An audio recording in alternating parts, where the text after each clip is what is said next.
Freunde, ich grüße euch. Herzlich willkommen zu diesem Video. Wir wollen heute mal herausfinden, wie sich Forza Horizon 5 mit einem professionellen Sim-Racing-Equipment, Sim-Racing-Lenkrad fahren lässt. Denn ich bin ja normalerweise im Sim-Racing unterwegs mit genau diesem Lenkrad. Das heißt, ich fahre Rennsimulationen, wo du ein sehr gutes Force-Feedback größtenteils hast. Also du merkst ganz genau, was mit dem Auto passiert in einer Rennsimulation. Und wir wollen heute mal schauen, wie das Ganze in Forza Horizon 5 aussieht. Also, es ist natürlich keine Rennsimulation, das weiß ich selber. Aber es ist jetzt auch kein ultra Arcade Racer. Also es hat schon so hier und da so leichte Simulationsansprüche, auch wenn es, sage ich mal, zu 80 bis 90% wahrscheinlich Arcade-mäßig ist. Wir wollen trotzdem mal herausfinden, wie sich das Ganze mit einem guten Sim-Racing-Equipment fahren lässt. Und deswegen springen wir jetzt mal direkt auf die Strecke. Ich switch mal eben die Kameraperspektive. So, meine Lieben, aber wir schnacken nicht länger herum. Wir werden uns erstmal ein Straßenfahrzeug nehmen, danach werden wir uns noch ein Offroad-Fahrzeug nehmen. Einfach mal verschiedene Dinge probieren, damit ihr sehen könnt, wie sich das Ganze fahren lässt. Und ich gebe euch natürlich mein Feedback, ob mir das Ganze gefällt oder nicht gefällt. Wir sitzen hier im McLaren F1, ein wunderschönes Fahrzeug. Einer meiner absoluten All-Time-Favorite-Fahrzeuge. Wir sehen es hier. Wir können mit dem Lenkrad fahren, Freunde. Wir können mit dem Lenkrad fahren. Absolut wild. Was ich von vornherein empfehlen würde, wenn man mit dem Lenkrad fährt. Weil ihr seht's, ich kann mein Lenkrad weiterdrehen, aber der Kollege dreht ja quasi nur bis 90 Grad. Ziemlich genau 90 Grad.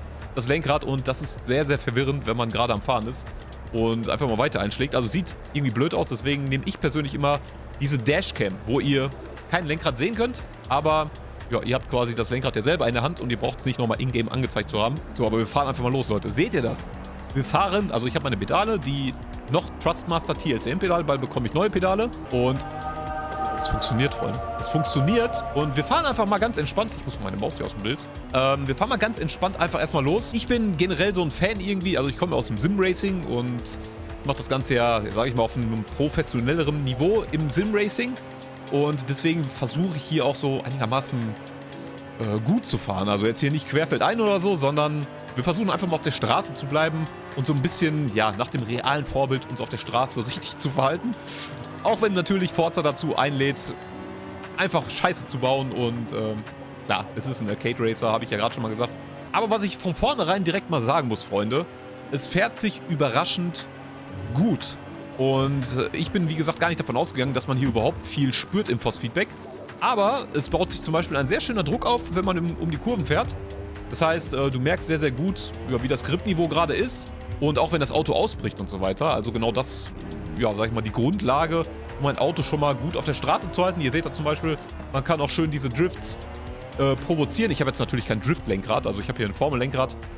Ist natürlich jetzt bei weitem nicht gut geeignet dafür. Aber wenn ich das Ganze zum Beispiel einfach mal hier provoziere, dass das Auto so ein bisschen ausbricht, man kann es trotzdem überraschend gut auf der Straße halten. Natürlich nur bis zu einem gewissen Grad, aber man sieht es, du hast die Kontrolle darüber. Und das hätte ich echt nicht gedacht.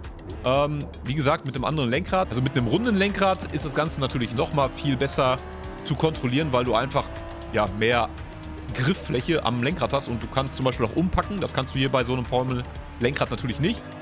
Aber du merkst zum Beispiel auch die Details in der Straße, also Bodenwellen hier und da merkst du auch natürlich nicht so krass wie in der Rennsimulation. Also wenn du hier zum Beispiel mal neben die Straße fährst und dann einlenkst, dann merkst du, ja, dass es viel, viel schwammiger in der Lenkung wird. Also du merkst einen Unterschied zwischen den verschiedenen Grip-Verhältnissen extrem gut. Wie ich finde, für einen Arcade Racer natürlich.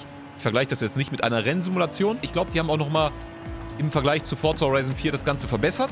Also, dass der Lenkrad-Support von 4 auf Forza Horizon 5 deutlich besser geworden ist. Das kann ich nicht beurteilen. Ich bin Forza Horizon 4 nicht mit dem Lenkrad gefahren.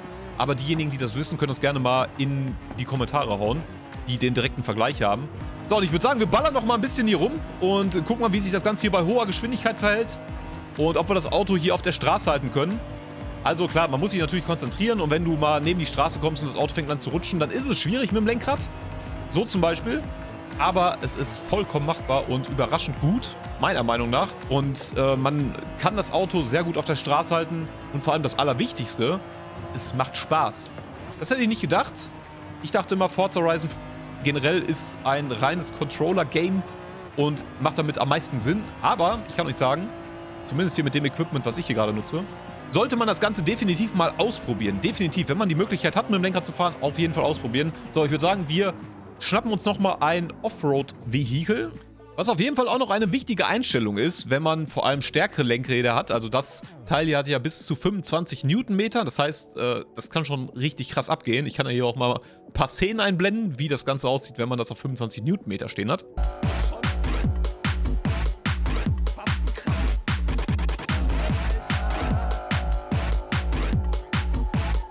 Standardmäßig steht diese Option auf 1,0. Das bedeutet, es liegt ja, standardmäßig relativ viel Kraft an.